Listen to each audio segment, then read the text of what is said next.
It's not illegal. That's illegal. What's this action against? That's what the action is telling you. No, that's not what the action is saying. That there should be more fluidity. But I'm saying to you, get rid of tracking. Can't get rid of if there are students. So you're against the lawsuit? Listen. If there are students, please don't make it that simple. If there are students who have disabilities, if somebody is autistic, if somebody has dyslexia, if somebody has some other learning disability, they should not be given the special resources? Of course. So they should be given in the same class with the other kids. They just told you that. They just said that to you. They just said to you. In the same classes with the other kids. So yes. If there are students who, but they don't use these terms, but they have students who have emotional disabilities. There's students with learning disabilities. And you have students who are just average 70, 75, 80 students. Yeah. Mm-hmm. You're going to put the students with the emotional and learning disabilities. Yes. Okay. Yes. You know what I want you to do? Yes. I want you to come and work with me for one day. And I want you to see what it's really all about. Because you have this fantasy island land idea of what education would go. And what's crazy about it? Mm-hmm. What's crazy about it is that because everyone went to school, everyone thinks they know what's going on. Everyone thinks they know what's going on. Mm-hmm. I don't go in and tell my dentist what to do. I don't go in and tell the plumber what he can do. I tell him what he can do. Yes, you might be able to do that. Of course, I'm going to tell him what he can do. Yes. If I see he's doing something wrong, I'm going to tell him. Because maybe you know about plumbing, but I don't. I don't know about plumbing. Okay. So, but I'm not just going to because you're the plumber. I'm going to let you come in and I'm going to let you say, okay, you put the pipe over. No, I don't want the pipe over there.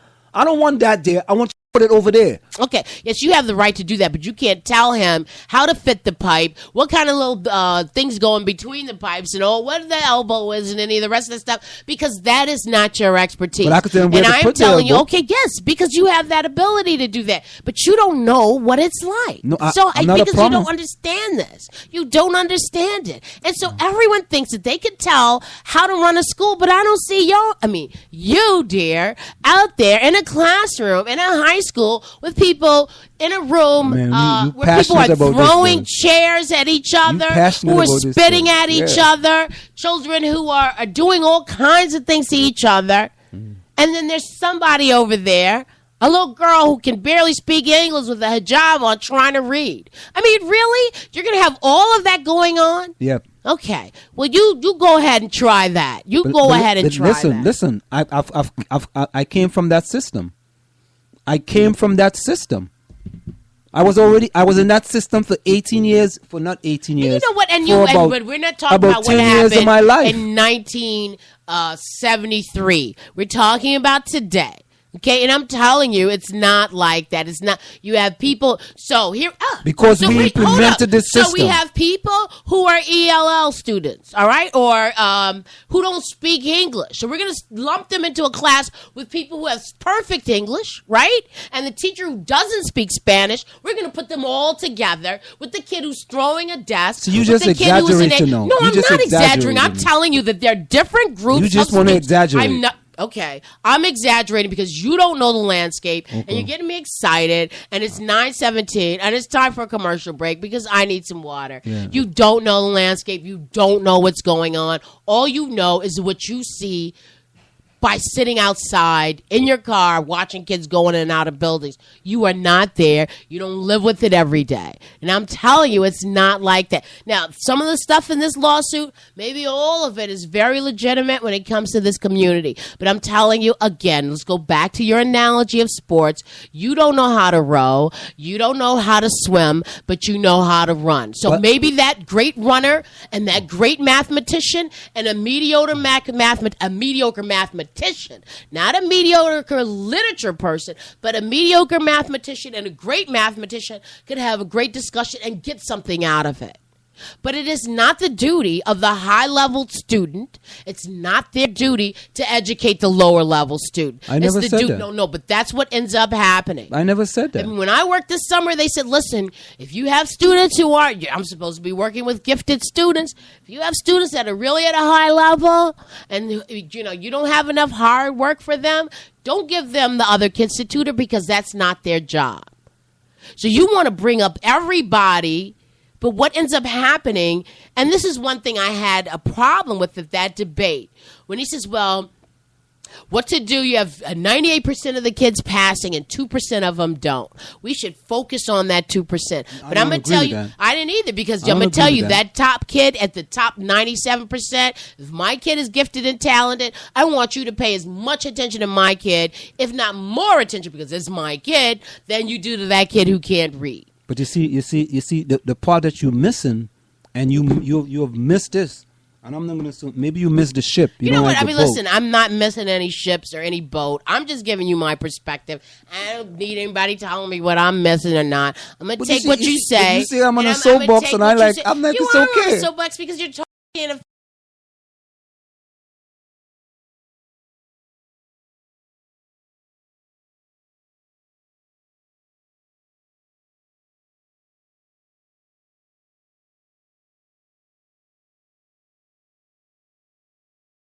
Person over to swimming, and let me tell you this: if you take me to swimming, I am going to bring the same discipline I have in track and field over to swimming.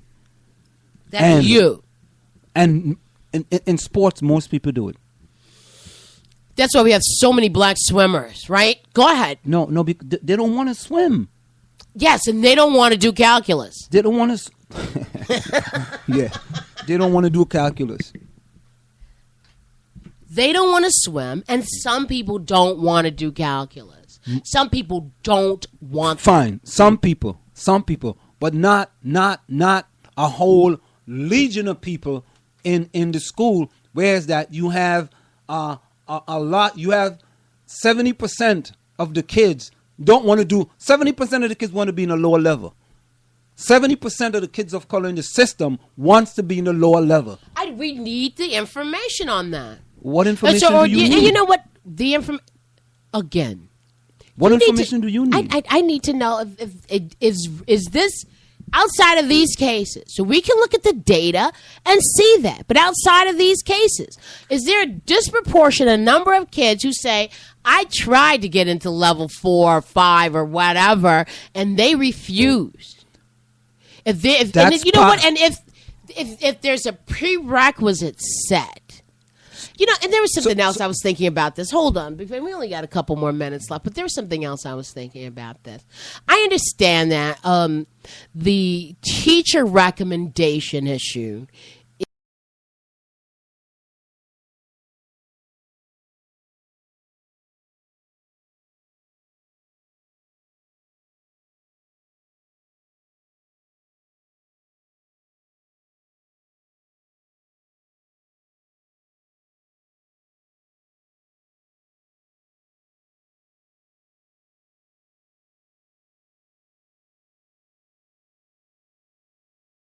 If the baseline is simply data, that is understandable. The subjective part makes it difficult. And I always understood that. If I'm relying solely on this teacher, and then the parent comes in and says, you have to put my kid here. Well, Ms. Jones says we can't put your kid there. Then there's a problem. Yeah. But if it's a data situation, so like I said, my students sat today for a PSAT. There's something called an AP Potential. And a lot of these tests will tell you where you're going to grade, what kind of percentage, where you're going to come out at on a standardized test. Okay? So if I am in level 2 and I'm going to take this test, where do you think I'm going to come out? Hold up. But this could be in the 8th grade. You could have these tests in the 8th grade. You could have them in the 9th grade. I'm in the 8th grade. I'm in level 2. Where am I going to come out? You ended up in level 2 in the 8th grade because something that happened in the 6th grade and the 5th grade. But where am I going to come out when I take the test? Okay, but now they have so except for the math part, D-leveled the middle school. I just asked a question. If I'm in level 2, okay, let me give you an example. I'm in level 3 at Columbia High School as a freshman. I go through sophomore, junior, and senior. And then I have to take the SAT. How do you think? Take a senior, 11th grade, 12th grade. Well, senior, 11. SAT. Whatever, go ahead. Whatever. How do you think I'm going to do on the SAT? It will not do good in the math section. Okay. That's already understood. That is understood. And you know what? And you know what? That proves my point. And you know what? You could be in a level 3 class, a level 4 class, and still not do good. And I'm going to tell you another thing. You could do that. But the level 4 kids are doing better than the level 3 kids, You could do that, and then after school, you go to Kumon, or you pay a tutor. Kumon is useless. No, that's not what I was told yesterday by somebody else who said it was so wonderful. It's useless. But you are not here to make that determination. My kids to you Kumon. Can. Oh well, there you go. My but kids listen, to I'm Kumon. saying to you, you That's can why I go can talk get. about it. You can go get whatever kind of outside tutoring you need. And I'm telling you that a lot of cases, these students who do well are not doing well because of what they got in a public school. They went and got their parents paid for the outside tutoring, which is something that many of us don't have the resources to do or the inclination to do. Many of us don't have the resource and inclination to make sure that our kid does not stop reading in the summer. Many of us don't have the inclination to send our kid to Newark Academy for 4 weeks so they could be ahead when they return in algebra as opposed to catching up. So here we are in summer school catching up rather than taking a class to be ahead of everybody. If those classes, which those step-up classes supposedly do, help put you ahead and on track, then the stuff that you see in the winter or in the fall is just so I know what this term means. At least I know what that one means and understand that symbol. I can maybe, somebody else taught it to me another way. You're assuming that all the education, again, and this is, I can't keep making this argument. It's 9:25, the clock on the wall, but I'm saying to you that in most of these cases, again, like I've said many, many times, intelligence is spread across the board. It's not exclusive to white people. It's not exclusive to any race. They're intelligent people of all, and they're dumb people that are of all races too. But some of these people get the assistance of outside help and do not, and through their parents. If my parents are both nuclear physicists and sitting around talking about that at dinner, then that's what I'm going to be inclined to think about. So you cannot lay all, and this complainant, one of them here in this thing, has actually sent his child off somewhere to a pre-engineering camp in the summer because they know that everything that you get is not coming from your school system. And, on top of all that, I read about how important, we had this discussion with many people, how important is AP. If you're in an AP class and you get a 65 or a D or a C minus, that does not bode well, or as well as getting an A in a level 3 class. And what a college is looking for more than anything is your SAT scores and your grade point average. You might take on, if I give a student a 90 in an AP class and they get a 2 on the test, that says that what I'm doing is not congruent and it doesn't even matter in the first place. So you're putting way too much on the school. Why have somebody in a class, an AP lit class, if they read at a 3rd grade level? It just doesn't make sense. They have to qualify, or you are as good as the teacher who came before you. So if you just getting to me and you're learning now that we live in a republic and not a democracy, and the only democratic thing you can do really is at a local level, then there's something wrong. Then I'm starting out from the beginning with you. And if I lay out, I've given kids work, paper, 3, 4 pages. Oh, this is too much to read. Okay, read Federalist paper number 10. Miss, the words were just too big. I got turned off after the second, sentence, and I just stopped. Really? It's not everybody. Why everybody's not going to go to college anyway? What's the big deal?